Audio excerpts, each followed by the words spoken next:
Hi guys, so this is the finishing result. I just want to show you guys. I'm going to go ahead later on and fill those gaps with wall fillers, but that's the finishing result.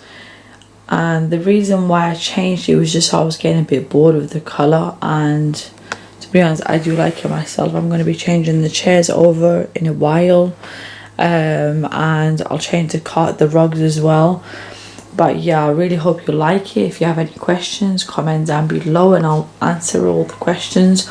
Also, don't forget to like, subscribe and hit that notification bell so you can get notified of my new videos.